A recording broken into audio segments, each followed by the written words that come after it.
Good afternoon, everybody. Hope you're having a great Wednesday. It's sun shining a little more today than it has been the last couple, but they're still calling for some more rain tonight and in the morning. So after that, maybe we'll get a few dry days. And I noticed on the extended forecast they had about 4 days next week. So I guess we'll keep fresh mud for a while the way it looks. So as you can see, Kelly's back with us today. She was gone for a few days, so good to have her back with us. Glad she got to go and take a few days off, but also good to have her back. Now today we'll be back in John chapter 8 again, and I talked on Monday at starting that if you know the truth will set you free, and then yesterday, Tuesday, that over in the verse 35, a slave's not a permanent member of the family, but a son is part of the family forever. So if the son, being Jesus, sets you free, then you're truly free. And then today we'll pick up in verse 37. It says, yes, I realize, this is Jesus talking, that you are descendants of Abraham. That was the Jewish people's big deal, always going back to Abraham, Isaac, and Jacob, or the Mosaic law. And he said, and yet some of you are trying to kill me because there's no room in your hearts for my message. So he said they didn't like, the right. Jewish leaders didn't like what Jesus talked about, the change he was breaking, and they'd always go back to the law, but then he would counter that with something else. And he said, I'm telling you what I saw when I was with my Father. So again, Jesus is fully divine, come down from heaven. He said, but I'm telling you, when I was with my Father, what was going on. But you are following the advice of your father. And then their reply was in verse 39, our father is Abraham, they declared. No, Jesus replied, for if you were really the children of Abraham, and Abraham was known as Father Abraham, the little song. Father Abraham had many sons. Yeah, Father Abraham had many sons. I am one and of all them, that. and so are you. There you go, and that's where they based that song off of. Is that, and Abraham was the father of many nations, yes. But he said, no, he said, if you were really the children of Abraham, you would follow his example. Instead, you're trying to kill me because I told you the truth. And I remember, if you know the truth will set you free. Which I heard from God. Abraham never did such a thing. No, you are imitating your real father, which was Satan, is what he was talking about. Now, Abraham, and what I want to talk about today was Abraham's example. He said, no, he said, if you were really the children of Abraham, you would follow his example. Well, what was Abraham's example? Abraham's example was an example of obedience. When God told him to pick up and move, he picked up and moved. When God told him to take Isaac and sacrifice him, he took Isaac too. He didn't have to.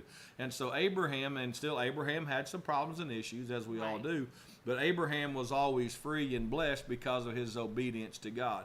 And it's just like Jesus said, you all have no room in your hearts for my message, for me to free you from sin, because everyone, what we looked at yesterday, is that sins is a slave to sin in that. But what I want to talk about today is how we get in bondage through our disobedience. And Kelly, have you ever, you done something and then it puts you into bondage because you didn't do it the way God wanted us to do it? Oh, yeah.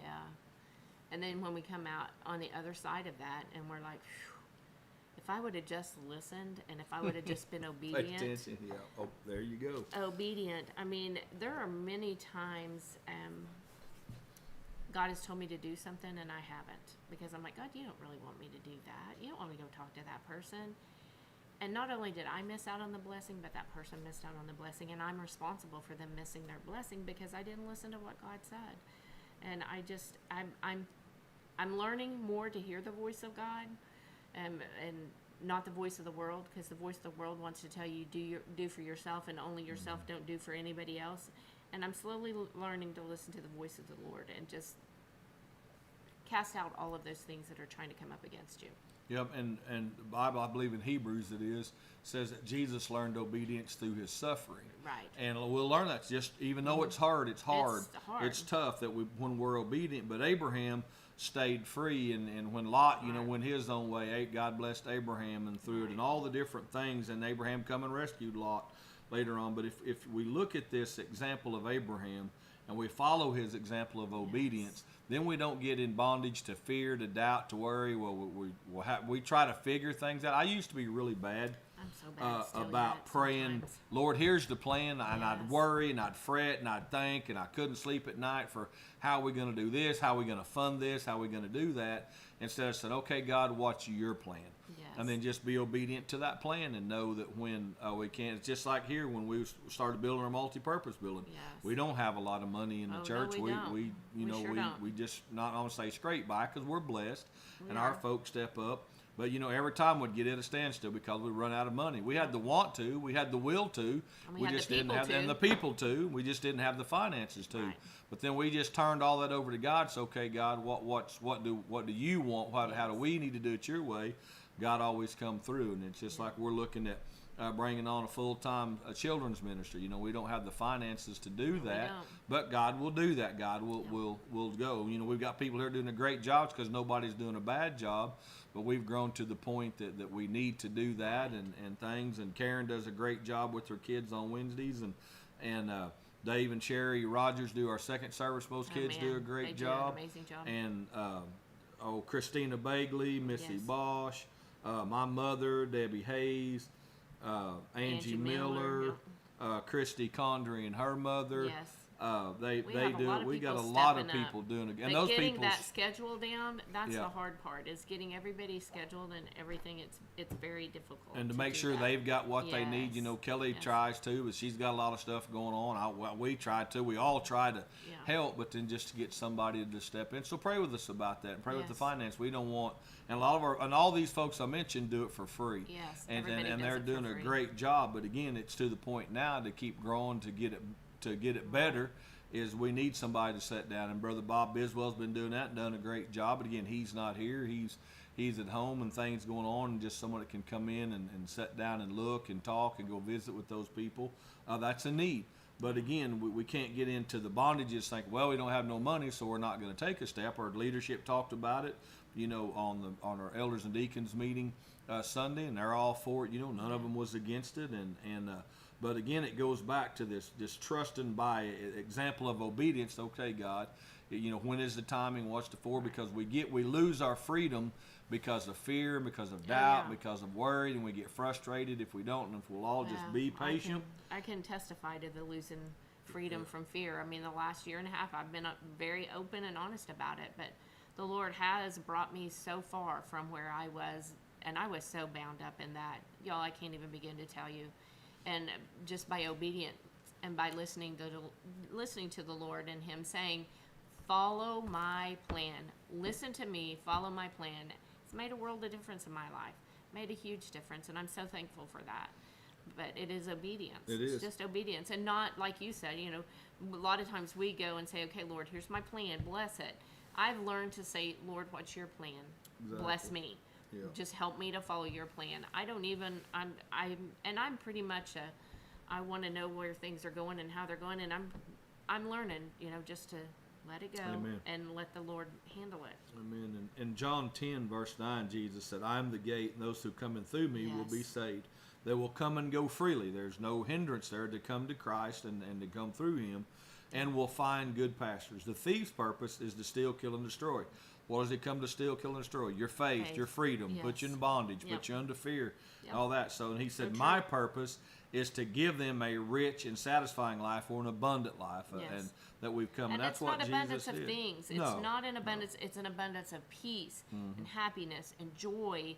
And will He provide what we need? Yes, He's going to provide what we need. Is He going to give us what we want?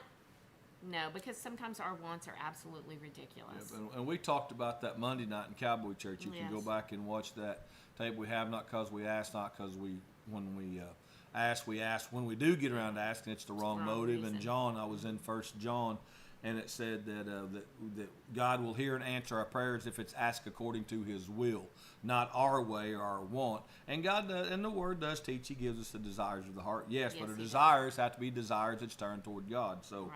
Hang in there. I hope you're living that abundant life. I hope you're living that rich and satisfying life in freedom. And we're going to celebrate our freedom, our Independence Day on this Sunday, July 4th. Yep. So our freedom celebration is rescheduled to Saturday, August 7th.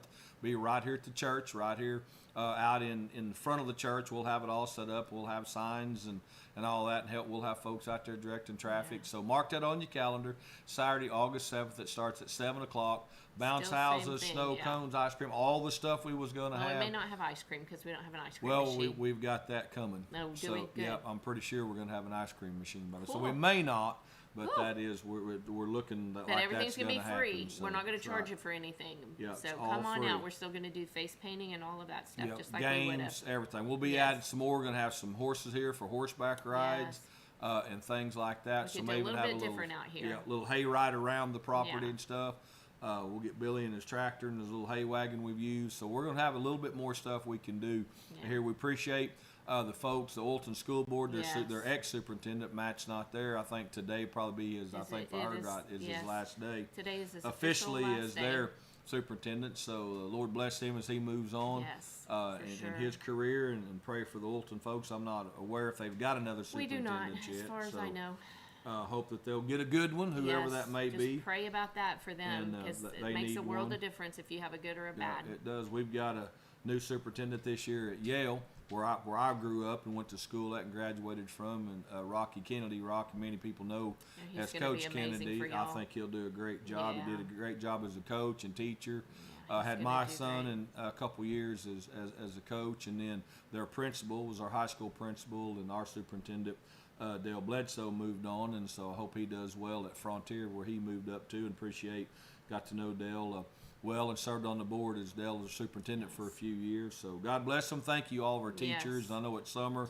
Nobody wants to think about school, but in a blink, we'll be back in We're school. going to be back in school quickly. And so I hope that everybody gets their teacher job openings filled, and superintendent openings, principals, and all that filled up and going. So again, remember, live that abundant life. Again, remember Jesus' purpose was to give us a rich and satisfying Yes. life. My purpose is to come and that abundant life, but the thief was to steal, kill, and destroy, and he wants to destroy let him your destroy faith. you, He don't. wants to destroy your peace and all those things. So God bless you.